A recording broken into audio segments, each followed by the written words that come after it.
Hello and welcome to the Digital Mindfulness Show. This is episode 55.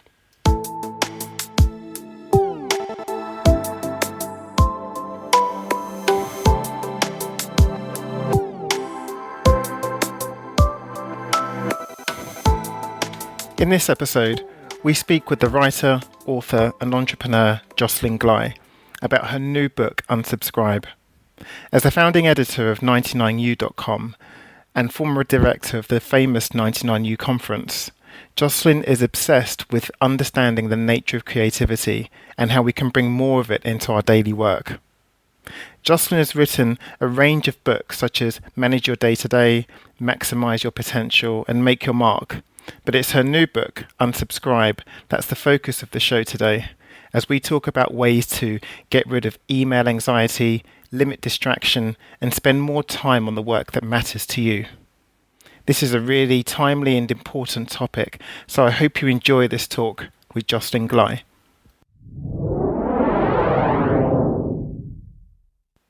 So Jocelyn, welcome to the show and thank you so much for coming in and speaking to us. I'm absolutely thrilled that you're here. How's everything going with the launch? Great.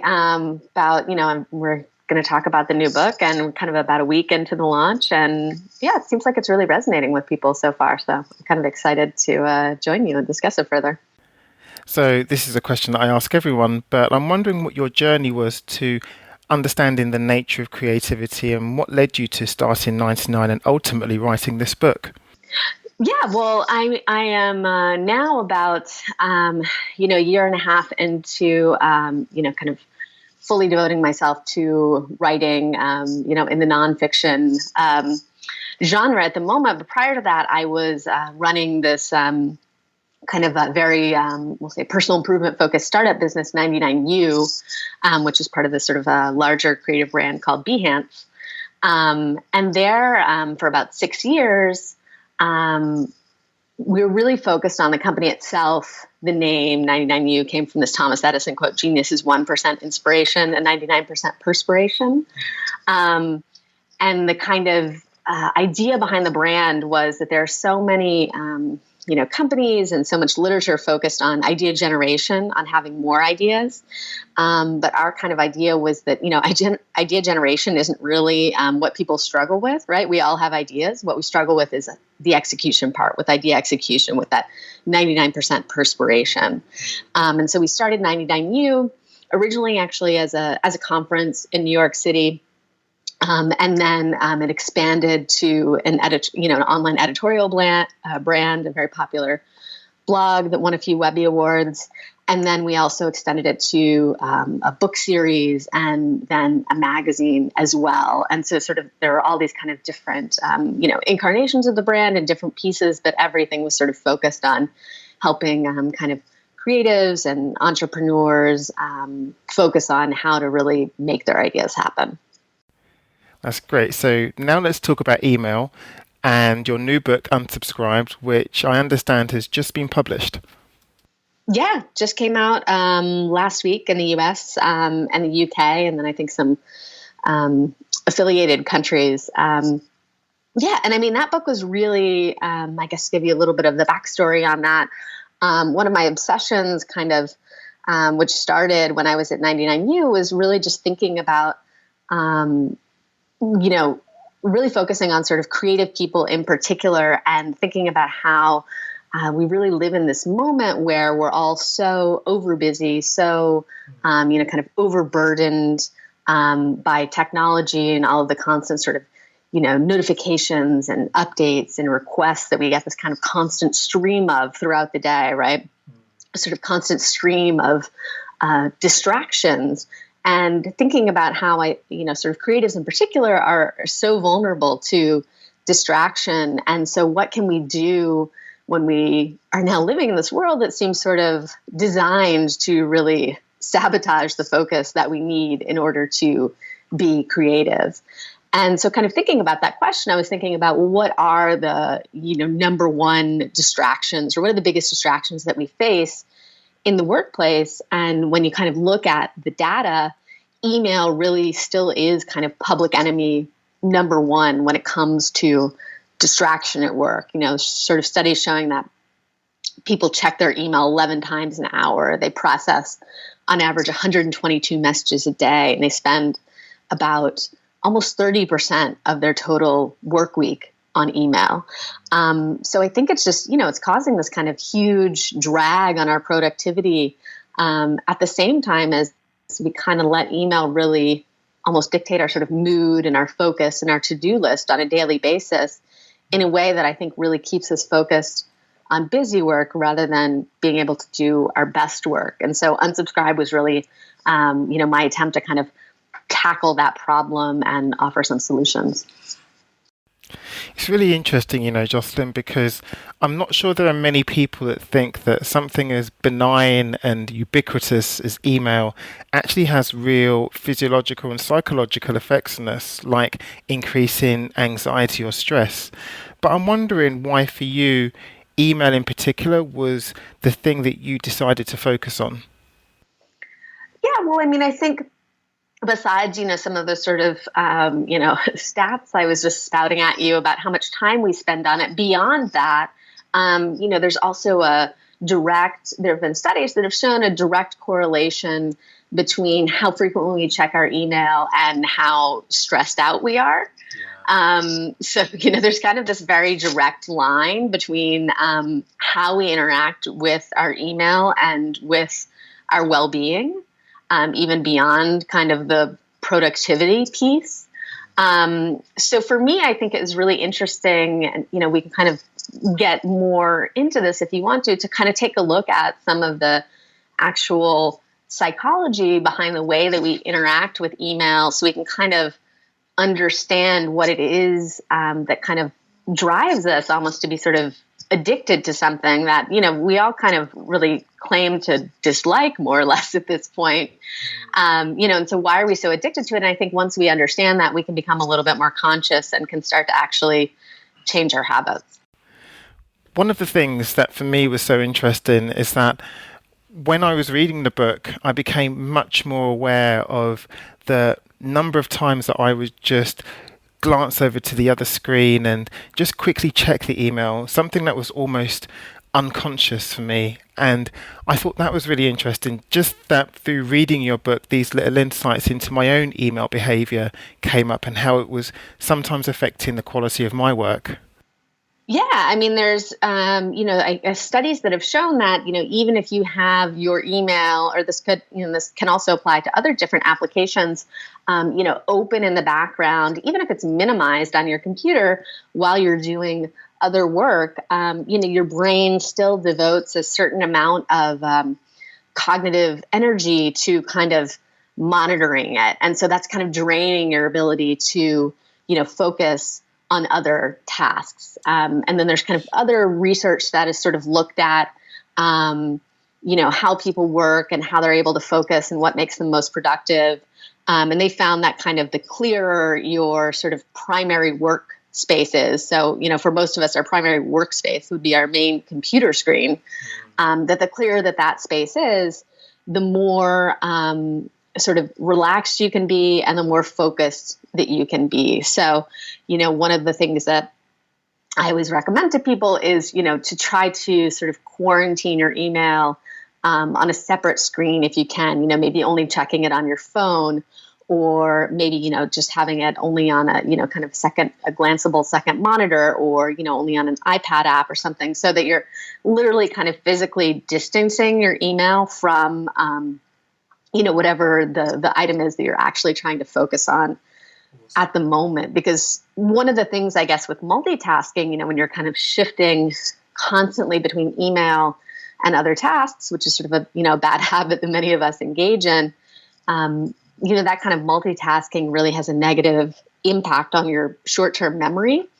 And so when you have your email, when you have everything on that one screen and you're kind of, shifting back and forth between windows or tabs or whatnot, you actually have the effect of just literally like forgetting what you were doing, right? Like you kind of go check your email and come back like, oh, what was I doing? And so if your primary work screen is clear and your, the task you really want to be focused on is right in front of you, you kind of also just literally cannot forget about it in the same way that you can sometimes when you get distracted and come back to something. And one of the things that you were saying in the book that really jumped out at me was that some of the tools and the mnemonics that we would use to reduce the amount of anxiety or stress that we feel sometimes using email actually turn out to increase its addictiveness. Things like Inbox Zero, for example.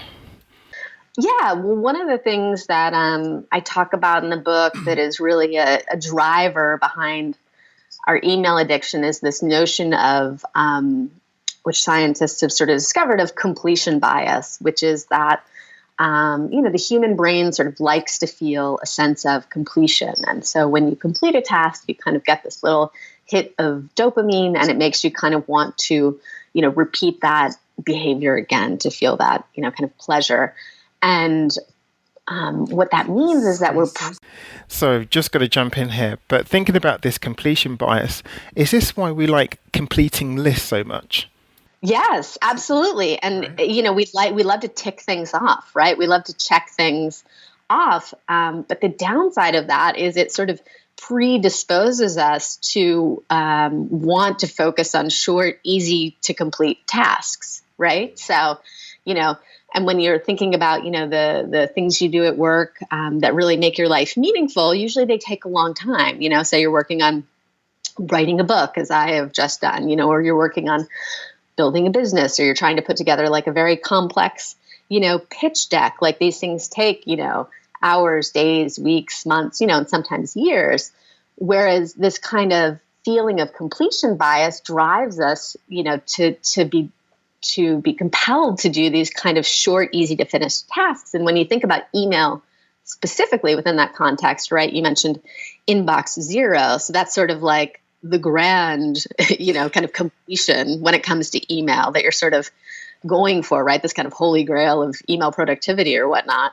But along the way, it's sort of like every time you tick off one of those unread messages, you get that little mini hit of completion. And so that kind of is part of what really, makes us enjoy and also feel a strong sense of productivity when we're checking our email, even if it's maybe not that meaningful in the grand scheme of things. So Jocelyn, I'm wondering, everything that we've been talking about, the physiological responses that we have to email, the stress that sometimes we feel if it's constantly on in the background, were these things that you became aware of as you were working in your old job with 99U that you then just wanted to focus on with your research, or did this all come up during your research? Yeah. I think, I had the same, part of the reason that I kind of wanted to look more into email and was so fascinated once I dug into it was I was not particularly, aware of the sort of psychology behind, why myself or anyone else really particularly enjoyed spending, so much time in email. And I think that, I think that's how most of us are, right? You just sort of do it. You just, you're just doing things. You're doing the things you need to get done. You're trying to be productive, and you're not like trying to dig into some like scientific studies about email. Who wants to read that? Like sounds so boring, but once you kind of get into it, it's like quite fascinating. And I think, for me, one of the interesting things about email is like, okay, yes, email takes up a lot of time, but in many ways, email is sort of a microcosm of this problem that we have with all technology, right? The same things, this notion of completion bias,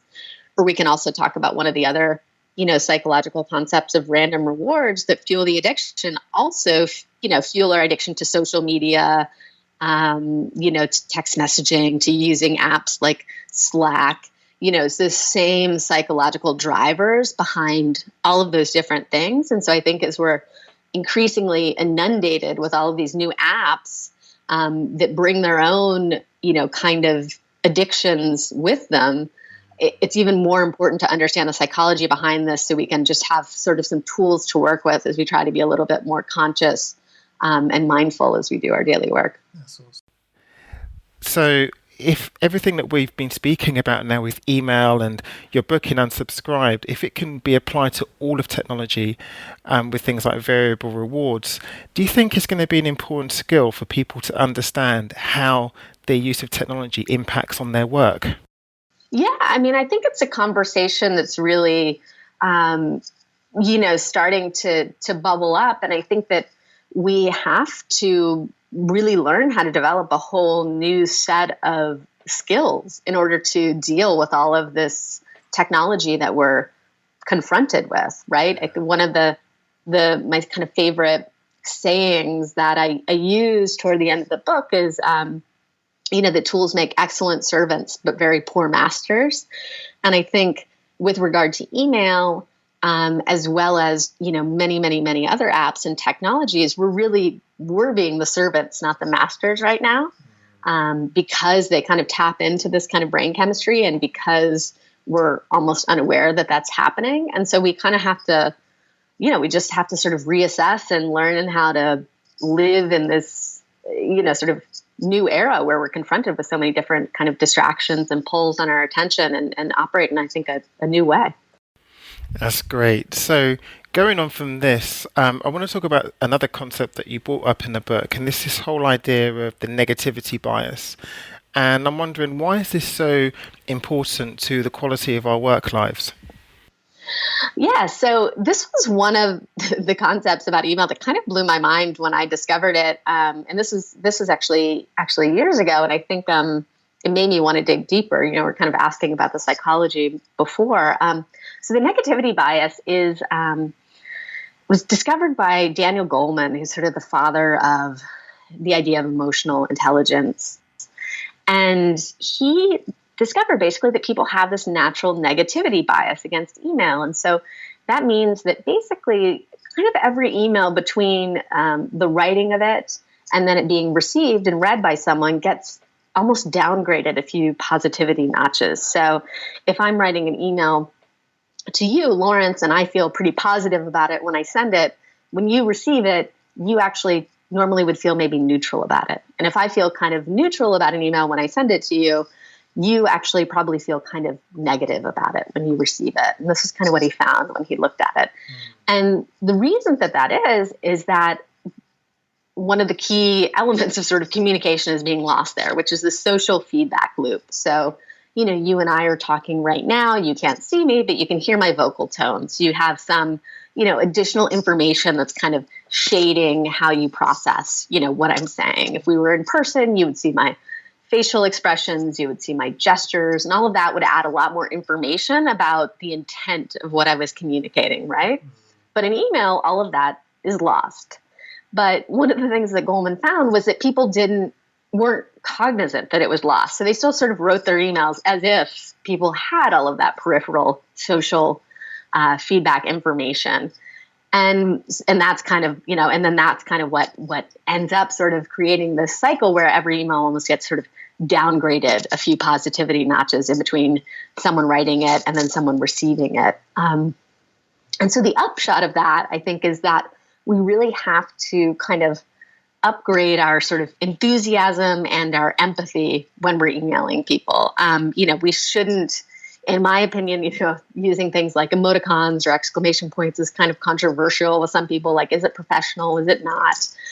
In my opinion, you should absolutely use those things and any other tools that you have to really make sure that you're trying to give that, kind of social feedback and communicate the tone of your email as much as possible. And, I think you can't really go wrong with, being as enthusiastic or as empathic as you can manage, because people are going to perceive that email a little bit more negatively than you anticipate. I must admit that for me, this is one of the funnier parts of the book, because I know that in the beginning you were saying how lots of people use emoticons, emojis, exclamation points, and it used to really annoy you. But having done the research now, you see the value in doing that, in that it gets you better responses. And I know that for me, I've started to incorporate doing some of that in my emails, and it really does work. Like, I've had much more favorable responses, and I actually feel better when I reread my emails. So, yeah, thanks very much for that. It was just Yeah, well, I think when you're writing it alone, you're sitting alone in your little bubble. Writing it can feel kind of, chirpy or sort of cheerleader-ish, to be like that enthusiastic. But it's just really interesting to be aware of the negativity bias and factor it in. And have an understanding that that's not the way that people perceive it. They're just going to actually perceive it as being, sort of pleasant and, kind of like friendly, as opposed to, being like annoyingly upbeat or something like that. And yeah, I mean, I think it was very much proven to be true for me. I've managed writers and also been an editor for, over 20 years at this point. And, I had to manage a lot of people remotely. Almost all of the people that I always managed were, I'd never met them in person. I'd never interacted with them. They were frequently on different continents. But I think we were able to develop really good, really positive relationships because, we just had a very sort of fun, supportive communication style. So one of the things that you go on to in the book, in addition to talking about the impact that email programs have on us and the quality of our work, is how we can send better email, and particularly how we can set up our whole work day that we can send better email. And I wonder if we can just talk about that a little bit, particularly this idea of engaging in meaningful work. Yeah, I mean, so I think, looking at email, one of the problems, the key problems with it is that we kind of often approach it in an incredibly reactive manner, right? All these things appear in our inbox and people are asking us to do things or requesting things from us. And everything kind of looks like it has the same urgency and importance because it's all sitting on the same level in our inbox. And so we don't make a lot of distinctions about prioritizing what's important to us versus what's important to, the other people in our inbox who are asking us to do different things for them. So I kind of take a pause in the book to really talk about, right? Because I think the whole idea with email is you're like, oh, everyone kind of knows. You're like, oh, this is really like a distraction. It's really keeping you from doing work that would feel more meaningful for me. But at the same time, I don't think a lot of us are necessarily very clear on what that other work is. And obviously you can't really be particularly proactive if you're not very clear on what those, kind of goals are. So, I think just breaking down a very simple kind of hierarchy of what, meaningful work, might look like, I kind of break it down into sort of three different buckets, looking at, sort of mission-based work. So, if you, depending on how far along in your career, if you're relatively advanced, you might actually, have sort of a pretty clear mission. For me, it's helping people find more creativity and meaning in their daily work. So all of the, kind of tasks and emails that relate to that are actually important to me, but maybe the ones that don't really relate to that mission are not. So I think, if you kind of have a mission, if you have a particular calling or a passion, that can be kind of one yardstick for looking at your email. I think the second one is just, project-based work, right? Like we all have different projects we're trying to move forward, whether it's something as small as writing a blog post or, larger, like getting a startup launched or writing a book, right? So those are kind of the project-based, goals that we have for meaningful work. And then the third level is kind of just skills-based work, right? So maybe you want to become a better public speaker, or, you want to learn how to speak Spanish, or maybe you want to learn how to code JavaScript. And, one of the things that I encourage people to do is to kind of think about those buckets, kind of what is your mission? What are the key projects? What are the skills that you want to develop? And maybe do that every 3 to 6 months and kind of, try to pull out a few key goals. Not a lot, like nothing crazy ambitious, maybe 3 to 5 things. Write those things down, actually put them up on the wall next to your desk and kind of use those so then you kind of have this very clear idea of, what you want to accomplish, the direction you want to be heading in. And then you can kind of use that as a yardstick for when you're going through your emails. Well, like which emails are really important? Which ones do relate to my meaningful work goals? And which ones don't relate to my meaningful work goals? Because I think there's going to be a lot of them that fall into that second category, maybe not really relating to what you want to accomplish. And, when we live in this era where we could constantly spend our entire day probably responding to email if we wanted to, we have to make some hard choices about what we're going to respond to, what we're not going to respond to. And so I think, in order to do that, you need to be really clear on kind of what those meaningful work goals are. I think that's really important because, again, one of the things that really jumped out to me in the book was this whole idea you were saying about how we can't possibly be expected to reply to everything that comes into our inbox. Like if we were getting 200 physical letters through our mailbox, we definitely wouldn't respond to those. So we shouldn't be expected to respond to. Yeah, I mean, After you. No, I just think it's so interesting sometimes to take the digital right and to make it physical. And if you were getting, the same volume of physical mail that you were getting in email, you'd be like, oh, I'm a rock star. Like, this is fan mail, you'd probably you wouldn't be like, oh, this is the worst. You'd just kind of be like, oh, I have a lot of fans, and then you'd probably figure out a different way of dealing with it. You'd be like, okay, well, I just can't respond to everything. Like, this is completely absurd, or you'd have an assistant who would respond with a form letter to most things and sift out the important things. You would come up with some system for not responding to all of it. Whereas somehow with email, you get 200, 300 messages a day and you're like, oh, I'm required to respond to all of these things, and we fail to take that step where we maybe think strategically about, well, what are the really important messages? What messages maybe can I, do a templated response to, use a Gmail canned response or something like that? What are the messages that I can, kind of direct people to maybe an FAQ? Are there certain messages I could even use an autoresponder for? I think we have to recognize how inundated we are, and then kind of think strategically about it. And there are a lot of tools out there, that can kind of help you then figure out how to respond to those emails that maybe you need to get back to people, but do not require as customized or personal a response. So I think it's really incumbent on everyone to kind of do this. Maybe do a really kind of inbox audit and kind of figure out what are those things that are a huge drag on your productivity, and then think very strategically about how you can, use different tools and strategies to kind of, cut down on the time you spend on those emails. I know I've spoken before about things that I liked within the book, but this was really one of the things that jumped out at me that I really loved.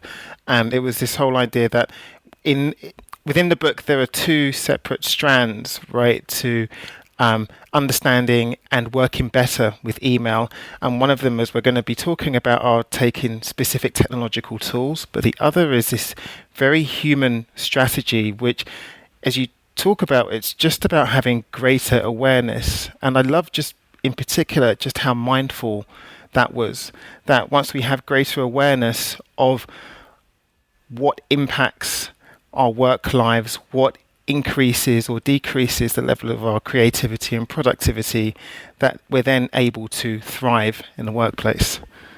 100%. I mean, I think you're kind of, dead on with the subject of, the focus of this podcast. Like, to me, that this idea of digital mindfulness, of being able to, kind of sit, say, in the middle of this kind of storm of technology and updates and notifications and requests, and still act mindfully and in line with your priorities, is really, the great challenge of the 21st century, or at least, the next decade or two, I think.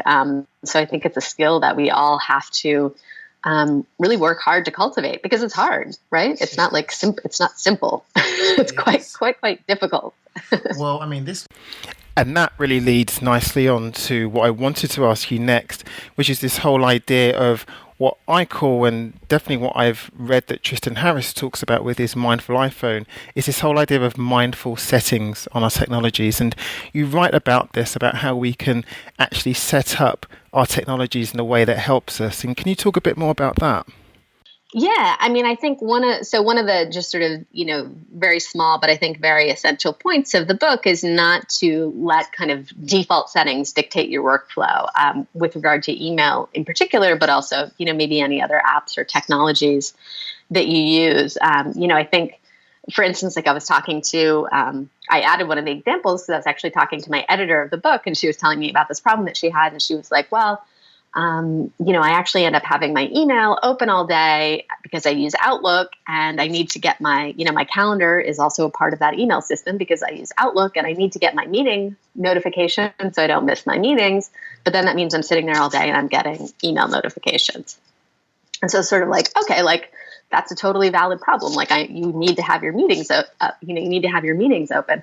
But let's think about like some strategy where you can then not operate in this default mode where you're just letting Outlook dictate what you do with your day. And, instead pull your calendar out of the email, and I recommended a number of different, calendar apps to her that she might use maybe to only get her meeting notifications on her phone or just on her desktop to have a separate app open. So then she had the freedom to, close her Outlook inbox when she needed to. And that's just one example, but I think there's, a number of situations where the apps that we use just kind of operate in a certain way, and we just sort of say, okay, and we don't like think about how we could tweak that to really make it more beneficial for ourselves and our own personal workflow.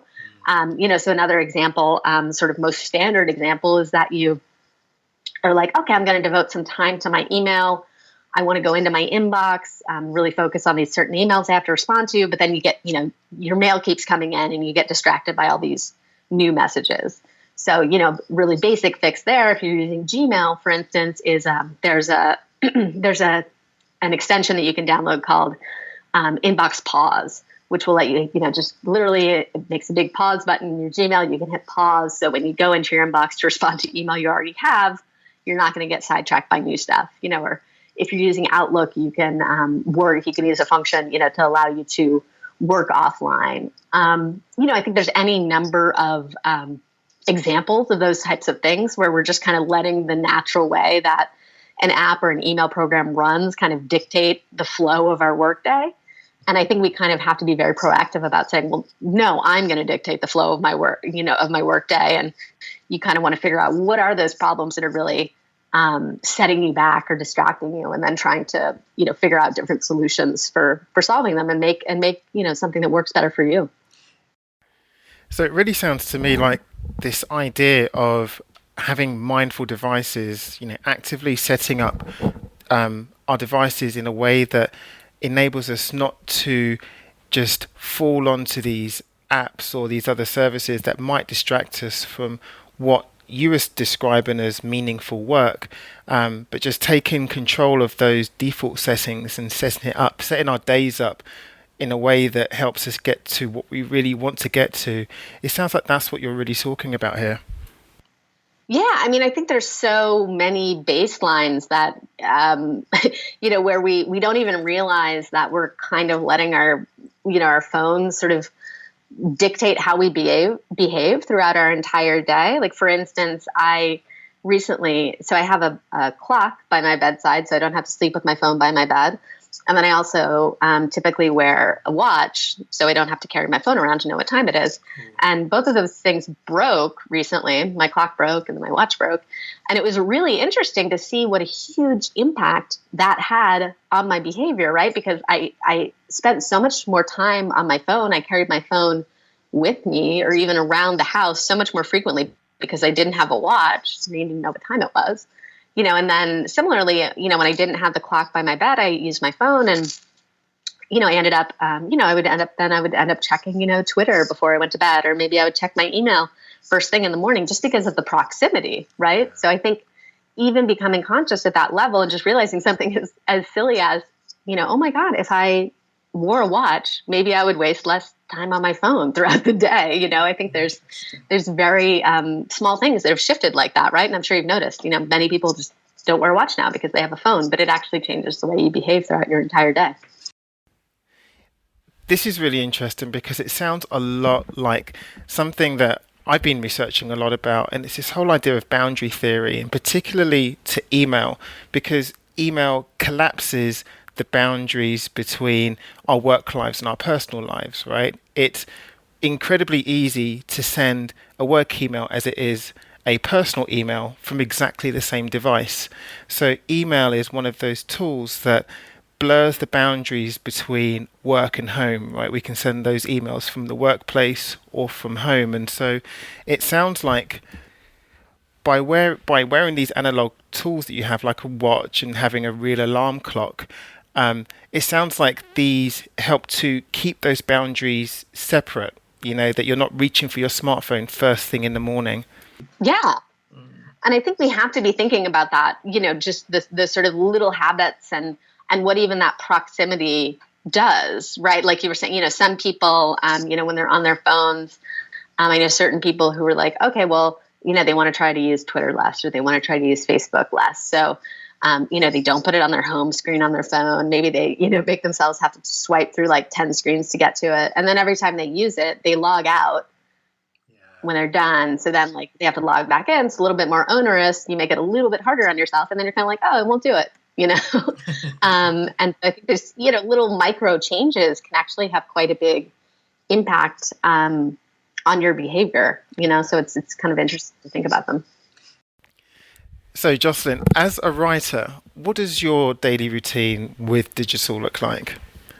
So my routine, normally what my routine looks like is I kind of get up, I have a little dog, go for a walk in the neighborhood, kind of clear my mind, take in the day. And then, after I eat breakfast, I usually try to sit down at my desk. And I try to write for usually just about 3 hours in the morning, maybe from about 9 a.m. to 12 p.m. I usually try to work for about 90 minutes or 120 minutes at first, and then take a break and then go back for another 90 minutes or, maybe, an hour and a half. 90 minutes is an hour and a half. You know what I'm saying? I go back to work for about another 90 minutes or an hour.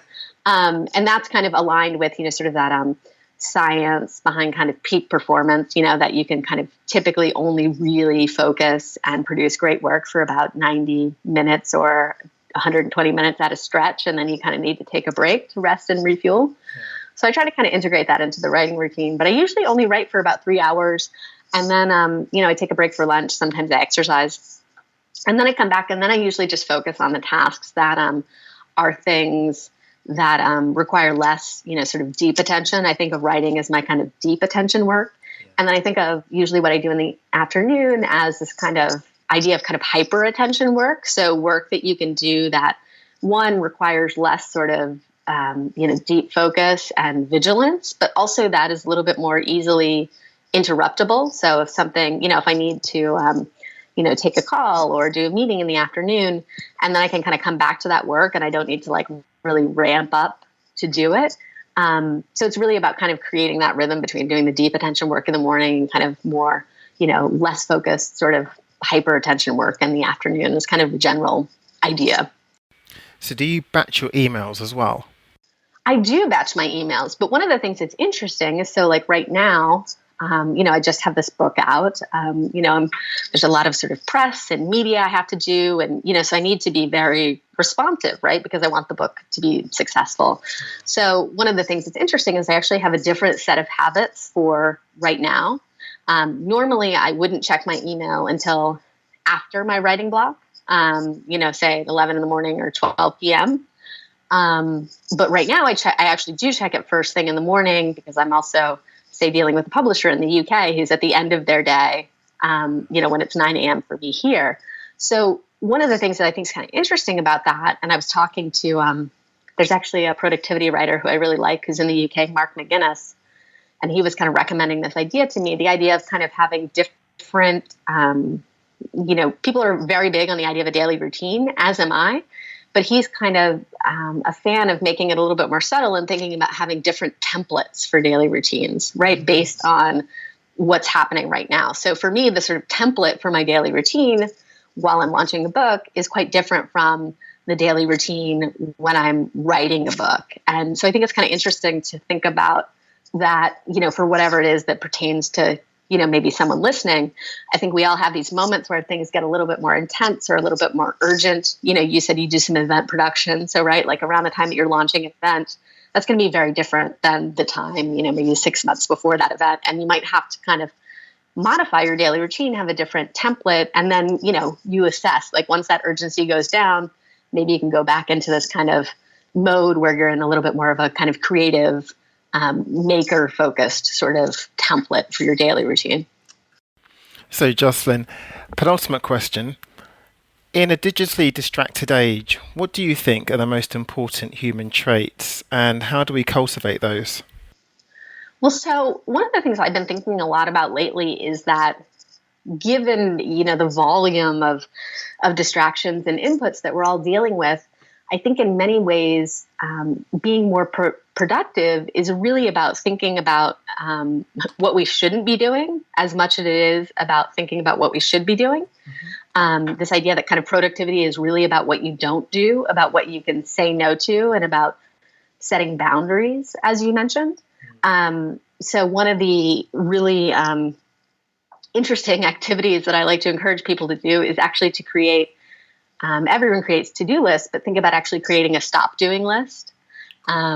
So, not something you need to do on a daily basis, but maybe every 3 months, kind of think deeply about what are the things that are really impeding you from doing the work that you really want to do, or what are the things that are just kind of a drag on your focus or your productivity, and kind of make a short list of those things and then try to be a little bit more mindful, a little bit more conscious of those pieces. So for me, things that I don't do might be I don't read the news in the morning. I don't schedule meetings for the morning. I don't listen to music with words in the morning. There's a lot of things I don't do because for me, that's my prime writing time. And so I kind of have to say no to doing certain things until maybe later in the day. So I think actually thinking about what you should stop doing is as important as thinking about, how to kind of keep busy. So, Jocelyn, unfortunately, we're going to have to wrap this up. Where can people find out more about you and your work and connect with you more generally? Yeah, I mean, all the information is on my website, which is at jkglei.com. And yeah, you can find everything about the book there. That's also at that website at /unsubscribe. And yeah, a number of my articles about kind of similar topics of, how to try to keep being creative and productive in a world of distractions. Great. Well, thanks, Jocelyn, so much for spending time with us today. I've had a really great time talking with you and learned a whole load about email. So thanks once again. Thank you so much. It's my pleasure to join you, Lauren.